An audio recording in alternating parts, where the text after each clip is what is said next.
आप देख रहे हैं न्यूज़ वर्ल्ड और मैं हूं आपके साथ मोहम्मद कमर खान। एनसीईआरटी ने कक्षा 7 की पाठ्यपुस्तकों से मुगलों और दिल्ली सल्तनत के सभी संदर्भ हटा दिए, जबकि भारतीय राजवंशों, महाकुंभ के संदर्भ और मेक इन इंडिया और बेटी बचाओ बेटी पढ़ाओ जैसी सरकारी पहलुओं को नए अध्यायों में शामिल किया गया। इस सप्ताह जारी की गई नई पाठ्यपुस्तकें नई राष्ट्रीय शिक्षा नीति यानी कि एनईपी और स्कूल शिक्षा के लिए राष्ट्रीय पाठ्य चर्चा रूपरेखा एनसीएफएसई 2023 के अनुरूप तैयार की गई हैं, जो स्कूल शिक्षा में भारतीय परंपराओं, दर्शन, ज्ञान, प्राणियों और स्थानीय संदर्भ को शामिल करने पर जोर देती हैं। एनसीईआरटी के अधिकारियों ने कहा है कि ये किताबों का सिर्फ पहला भाग है और दूसरा भाग आगामी महीनों में आने की उम्मीद है। हालांकि उन्होंने इस बात पर कोई टिप्पणी नहीं की कि हटाए गए हिस्से किताब के दूसरे भाग में बरकरार रखे जाएंगे या नहीं।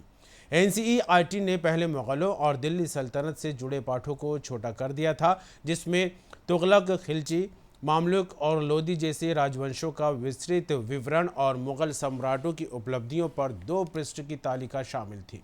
यह कवायद 2022-23 में कोविड-19 महामारी के मद्देनजर पाठ्यक्रम को युक्ति संगत बनाने के हिस्से के रूप में की गई थी। हालांकि नई पाठ्यपुस्तक में अब उनके सभी संदर्भों को हटा दिया है।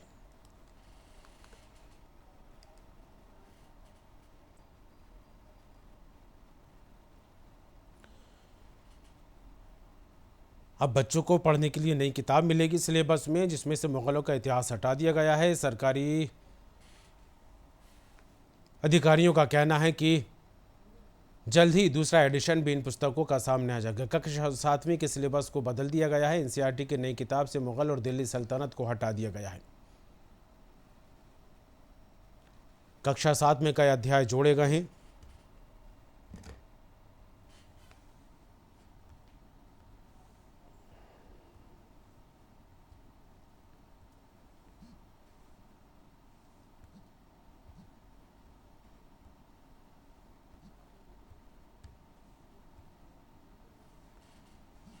एनसीईआरटी की किताब से मुगल और दिल्ली सल्तनत का इतिहास हटाया गया।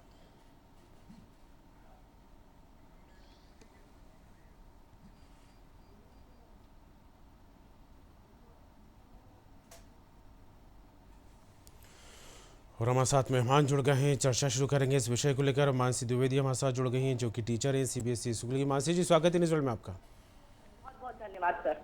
और साथ में रुनु दास जुड़ गई हैं, जो कि प्रिंसिपल हैं श्री चैतन्य टेक्नो स्कूल की। रुनु जी, आपका भी स्वागत है। और थोड़ी देर बाद हमारे साथ जुड़ रहे हैं पुनीत वशिष्ठ, इनसे भी बात करेंगे।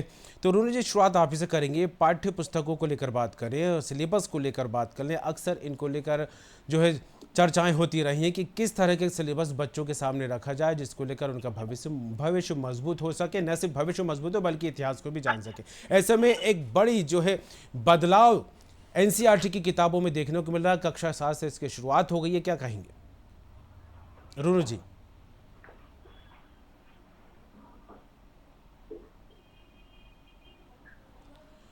रुनु दास जी, आवाज मिल रही है आपको?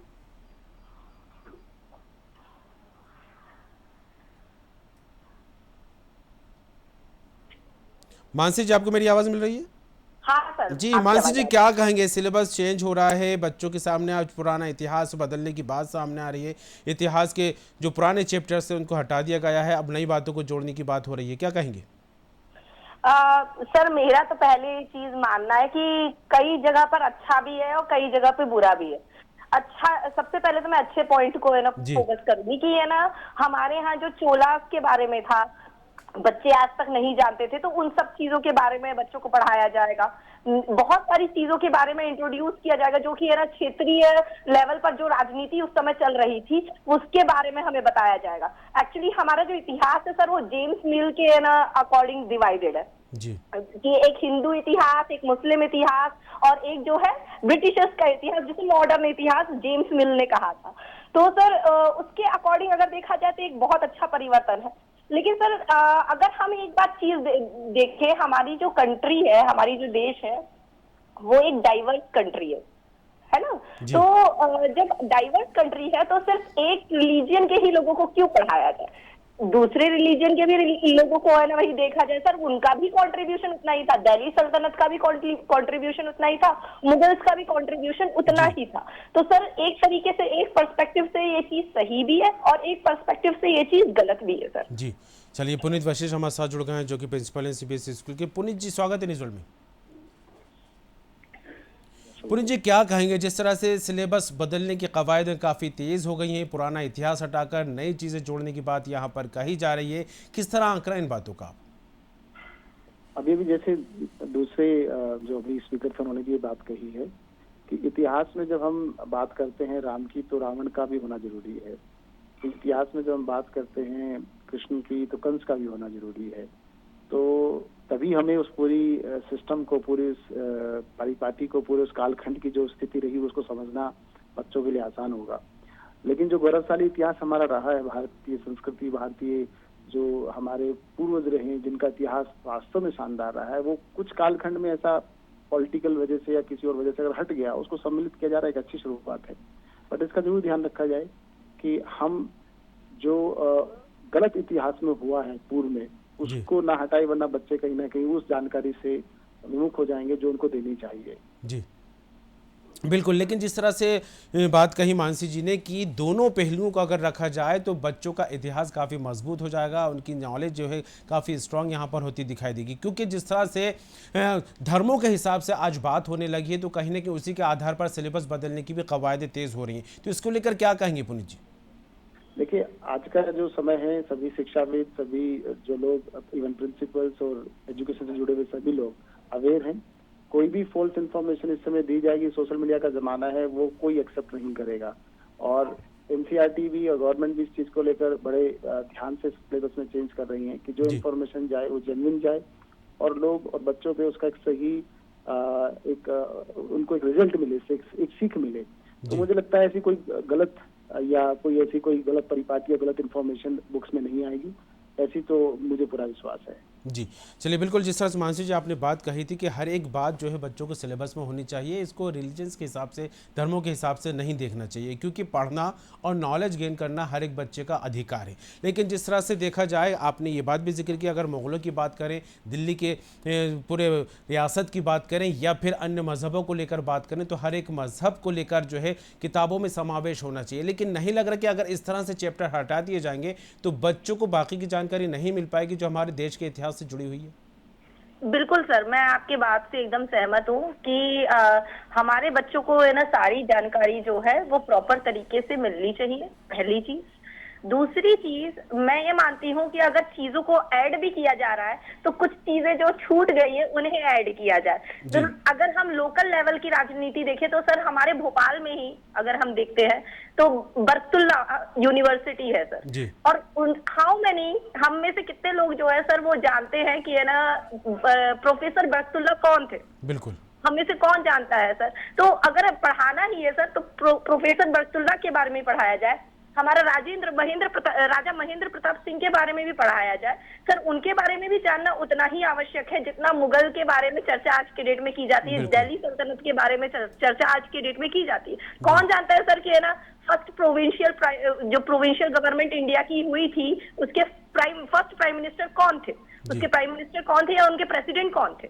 तो सर ये चीज भी है ना पढ़ाई जानी चाहिए सर, ये सारी चीज भी है ना सिलेबस में आनी चाहिए ना सर। और है ना जो भी लोकल लेवल पर जो लोग लड़ रहे थे उस समय, वो कौन कौन लोग थे सर, उनका क्या कंट्रीब्यूशन था? सिर्फ कुछ ही लोग तो नहीं थे ना सर जी। इसी टाइप से सर अगर मुगलों का देखा जाए सर, सारे मुगल तो बुरे नहीं थे, जिनकी अच्छी पॉलिसी थी उनके बारे में भी तो पढ़ाया जाना चाहिए सर। हमेशा हम बुराई को देखकर, एक चीज की बुराई को ही सिर्फ देखकर उसी को पॉइंट आउट करते रहे तो वो गलत है सर। हमें जो है अच्छाई को भी है ना उजागर करना है।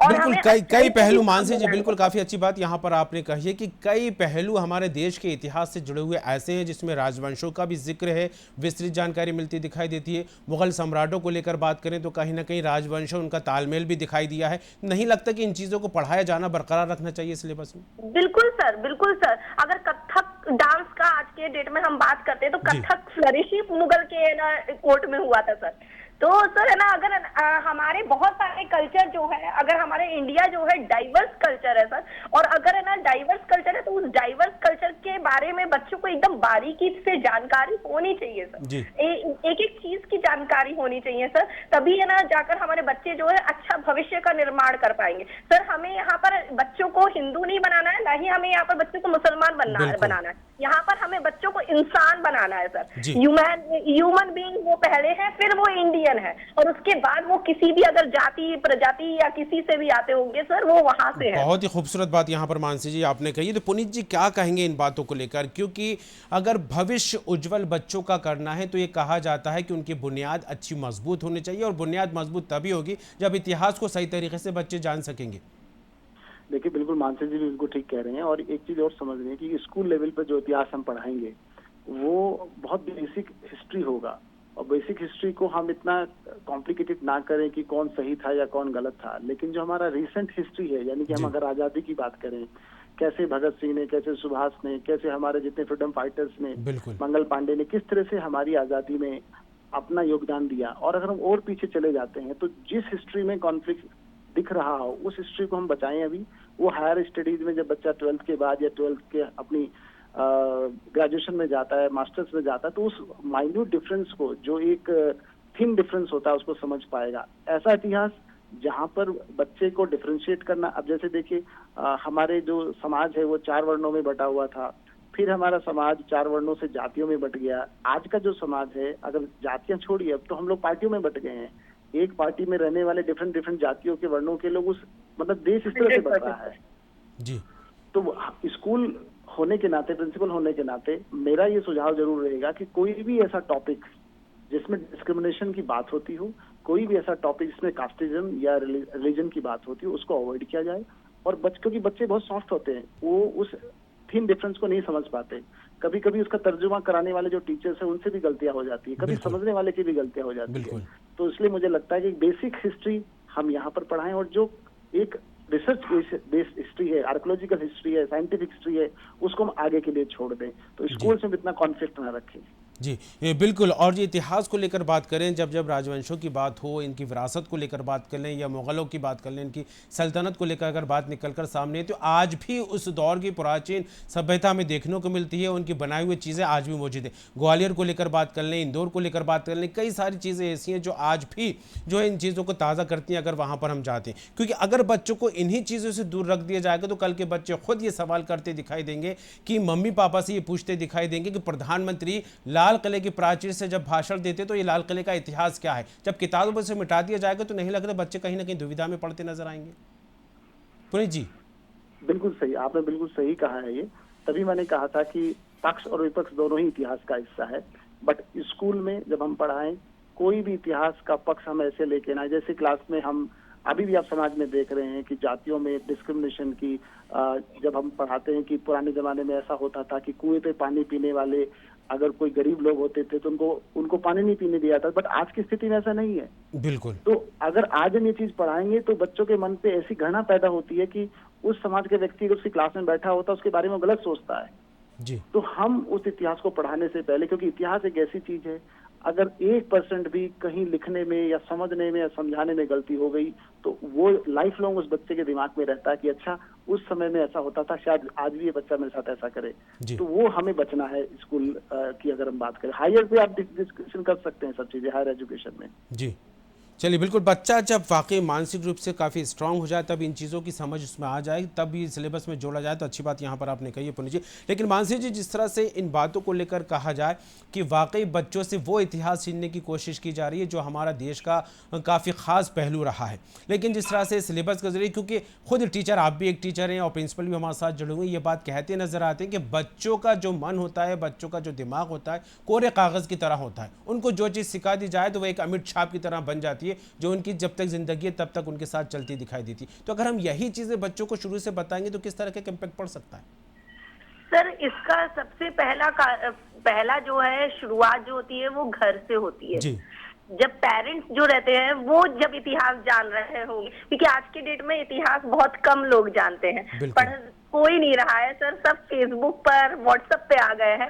कोई भी है ना, रियलिटी में क्या है, मेरे दादाजी ने मुझे बहुत सारी कहानी सुनाई सर। मैं आपको जेन्युइनली बताती हूँ, मेरे दादाजी फ्रीडम फाइटर थे, तो उन्होंने मुझे कहानी सुनाई, लेकिन हर किसी के दादाजी फ्रीडम फाइटर नहीं थे, बिल्कुल। तो उनको नहीं पता कि रियल में इतिहास क्या था। समझ रहे हैं सर? जी। तो बहुत सारी चीजें हैं जो कि है ना लोगों को नहीं पता है, और वो उसके बेस पर अपने बच्चों को शिक्षा देते हैं, अपने घर में शिक्षा देते हैं। उस बेसिस पर बच्चा जब क्लासरूम में आता है तो उस हिसाब से वो सोचता है। जब टीचर पढ़ा रही होती है वो भी अपने कुछ कॉन्सेप्शन वहां पर रखती है, तो सर वो बच्चा जो है उस कॉन्सेप्शन के अनुसार अपना पर्सपेक्टिव जो रहता है वो बनाता है, समाज के बारे में, सोसाइटी के बारे में, देश के बारे में, सब जगह के बारे में। तो सर जो छोटा बच्चा है उसको हमें सारी चीजें बचपन से सिखानी है। अगर माता पिता ही है ना सर हर चीज के बारे में पता रखेंगे, थोड़ी बहुत चीज बेसिक चीजों के बारे में पता रखेंगे, तो बहुत अच्छा रहेगा। अगर बच्चों को फेसबुक या व्हाट्सएप या मोबाइल थमाने के जगह अगर पेरेंट्स जो है किताबें पढ़कर सुनाएंगे, जो कि है ना पहले हमारे पेरेंट्स किया करते थे सर, तो ये ज्यादा बेस्ट रहेगा कि बच्चे जो होंगे अपने इतिहास से अवगत रहेंगे सर। आज की डेट में कबीरदास के दोहे कौन जानता है, तुलसीदास के दोहे कौन जानता है सर? बच्चों को है ना ये बेसिक चीजें पता ही नहीं है सर। मुझे पता थी, आपके है ना जनरेशन को पता थी सर, लेकिन आज की डेट में बच्चे को ये सारी चीजें नहीं पता है सर। इतिहास यही तो है हमारा। बिल्कुल बिल्कुल, ये काफ़ी खूबसूरत बात यहाँ पर निकलकर सामने। पुनीत जी, जिस तरह से सिलेबस को लेकर, क्योंकि देश में राजनीति को लेकर कई सारे मुद्दे हैं, तो नहीं लग रहा कि कम से कम एजुकेशन सेक्टर को इस राजनीति से दूर रखा जाए। बार बार सिलेबस को लेकर, बार बार स्कूलों के मैनेजमेंट को लेकर, बार बार स्कूलों में क्या हो रहा है, दूसरी जगहों पर क्या हो रहा है, उनके लेकर भी मुद्दा बनाकर उस पर पॉलिटिक्स की जाती है। जब सिलेबस को लेकर इस तरह के राजनीतिक रंग चढ़ता दिखाई दे रहा है, तो क्या लगता है कि वाकई इन चीज़ों को राजनीति से जोड़कर देखना चाहिए, या इनको दूर रहकर ही जो है सॉल्व किया जा सकता है? ये बड़ा असंभव सी बात है कि जब भी कोई पक्ष कोई डिसीजन लेगा, चाहे वो एजुकेशन में ले, स्कूलों के लिए ले, विपक्ष कुछ ना कुछ बोलेगा। जब पहले चेंज हुआ होगा तो किसी और ने बोला होगा, लेकिन समय समय पर चेंज होने चाहिए, परिवर्तन होने चाहिए। बट जो जरूरी है, जो गलत है, जैसे मैं एक एग्जांपल आपको दूं, जब हम लोग पढ़ते थे क्लास 8th 9th में डिस्क्रिमिनेशन के ऊपर, कॉन्स्टिट्यूशन के ऊपर बच्चों को पढ़ाया जाता, तो उस टीचर को बड़ी प्रॉब्लम होती थी उसको बच्चों को समझाने में कि उस जमाने में जब गरीबी थी यहाँ पर कैसे लोगों के साथ अत्याचार होते थे। लेकिन वो जाति के साथ अत्याचार नहीं था, वो गरीबी के साथ, जो आज भी है। आज भी जो गरीब है वो किसी भी जाति का हो, किसी भी धर्म का, उसके साथ उसे परेशानी होती है, उसके साथ अत्याचार होता है। लेकिन उसको जब हम जातियों से जोड़कर देखते हैं, क्लास में एक बड़ा गंदा माहौल बनता है, टीचर को समझाने में बड़ी दिक्कत होती है। तो अभी भी यही स्थिति है। अगर मेरा भी कहना अभी भी यही है कि अगर इतिहास लिखते समय, परिवर्तन करते समय हमने कुछ बातों को ऐसा डाल दिया जो बच्चों के मन पर गलत प्रभाव पड़ेगी, कि बच्चों को एक अलग तरह की सिचुएशन में ले आएंगे, वो उस तरह से सोचेंगे कि शायद सभी लोग ऐसे होते हैं। जबकि मेरा मानना ये है एज ए प्रिंसिपल कि इस देश में केवल 2 ही जातियां हैं, अमीर और गरीब। बिल्कुल, बहुत अच्छी बात यहाँ कही आपने। बिल्कुल। और ये गरीब जो किसी भी जाति का हो, किसी धर्म का हो, उसको अत्याचार हर कालखंड में, हर समय में रहा है और रहेगा भी। तो किताबों में इतिहास पे पढ़ाते समय हम गरीब की बात करें, किसी जाति की बात ना करें, ये मेरा बस सुझाव है। बिल्कुल, किसी जाति, किसी धर्म, किसी मजहब की बात वाकई किताबों में होनी भी नहीं चाहिए। जो बच्चों के भविष्य के लिए, बच्चों को इतिहास की सटीक जानकारी दी जाए, कहीं ना कहीं उनका समावेश यहाँ पर होना चाहिए। मानसी, जिस तरह से आपने जिक्र किया, रामचरितमानस को लेकर बात कर लें, तुलसीदास के दोहों को लेकर बात कर लें, और इसके अलावा कई मुस्लिम शायर और राइटर भी ऐसे रहे जिन्होंने काफ़ी ऐसी बातें लिखी हैं जो एक बड़ा संदेश जो है देश के नाम, देश की जनता के नाम निकल कर सामने आता है। क्योंकि नज्म को लेकर बात कर लें, मजहब नहीं सिखाता आपस में बैर रखना, हिंदू हैं हम, हिंदुस्तान हमारा, इस तरह की बातें भी जब निकलकर सामने, तो किसी एक के लिए नहीं है बल्कि पूरे देशवासियों के लिए। तो नहीं लग रहा जब किताबों में इस तरह की चीज़ें बदल दी जाएंगी तो कहीं ना कहीं एक नेगेटिव इम्पैक्ट भी देखने को मिल सकता है? बिल्कुल सर, मैं मानती हूँ कि हाँ, एक नेगेटिव इम्पैक्ट देखने को जरूर मिल सकता है, क्योंकि बच्चों में डिस्क्रिमिनेशन की भावना कहीं ना कहीं सोशल मीडिया इंकलकेट कर चुका है सर। तो इवन सर जो सोसाइटी अभी चल रही है उस हिसाब से भी कहीं ना कहीं वो इंकलकेट होती चली जा रही है। तो सर अगर हम जो है अभी से ही बच्चों को क्लासरूम में बहुत सारी चीजें नहीं सिखाएंगे तो बच्चा जो होगा वो कैसे हमारे आने वाले उज्जवल भविष्य का निर्माण करेगा सर? जी। तो हमें हर चीज की, हर तरह की चीजें जो है वो बच्चों को पढ़ानी है। सर अगर भगत सिंह थे तो भगत सिंह बहुत सारी तरीके की लैंग्वेज जानते थे, उसमें अरेबिक, उर्दू भी थी सर। अगर आपको नहीं पता है सर, उर्दू तो इंडिया की ही पैदाइश है, बिल्कुल। उर्दू तो इंडिया की ही देन है सर। तो सर ये सारी चीजें बच्चों को पता होनी चाहिए, क्योंकि बच्चों को ये सारी चीजें नहीं पता है सर। जी बिल्कुल। चलिए अंत में पुनीत जी क्या कुछ कहेंगे इन सब तमाम बातों को लेकर? देखिए, मेरा सुझाव अंत में फिर वही है कि सरकार जब किताबों में परिवर्तन कर थी, फ्रीडम के साथ एक कंट्रोल्ड सिलेबस दें और उनकी प्रॉपर ट्रेनिंग हो टीचर्स की, कि वो टीचर्स भी उसी तरह से उन चीजों को पढ़ाए जिस तरह से वो लिखी गई है, ना कि उनको एक अलग तर्जुमे के साथ पढ़ाया जाए, एक अलग विचार के साथ पढ़ाया जाए, जो बच्चों के लिए बड़ा घातक हो सकता है। जी चलिए, बहुत बहुत शुक्रिया पुनीत जी और मानसी जी हमारे साथ जुड़े चर्चा में, और काफ़ी महत्वपूर्ण जानकारी, काफ़ी अच्छी बात यहाँ पर आप लोग दी, इसका आपका बहुत बहुत शुक्रिया। तो आपको बता दें कई सारे सिलेबस चेंज करने की कवायदें तेज़ हैं, तो वहीं कक्षा 7 से इसकी शुरुआत होती नज़र आ रही है। एनसीईआरटी की पुस्तकों को लेकर बात कर लें तो इनमें जो है सिलेबस चेंज होता दिखाई दे रहा है। मुग़लों और दिल्ली सल्तनत के सभी संदर्भ हटा दिए गए हैं, जबकि भारतीय राजवंशों, महाकुंभ के संदर्भ और मेक इन इंडिया और बेटी बचाओ बेटी पढ़ाओ जैसी जानकारी जो है अब इन अध्यायों में जोड़ी जा रही है। इसको लेकर यह भी कहा जा रहा है कि कहीं ना कहीं इतिहास से अगर हम बच्चों को दूर रखेंगे तो उज्जवल भविष्य बच्चों का जो है कहीं ना कहीं खतरे में पड़ सकता है। इतिहास की जानकारी अगर बच्चों को होगी तो उसको लेकर उनका इतिहास भी सुनहरा यहाँ पर होता दिखाई देगा। अब फिलहाल देखने वाली बात होगी कि जिस तरह से कवायदें तेज़ हो गई हैं, कक्षा 7 से इसकी शुरुआत हो गई है, आगामी दिनों में शिक्षा प्रणाली पर इसका क्या कुछ असर पड़ता है और खासकर के बच्चे जो इन सिलेबसों को पढ़ेंगे उसको लेकर क्या कुछ तस्वीर बनती है। चर्चा में इतनी, देखते रहिए न्यूज़।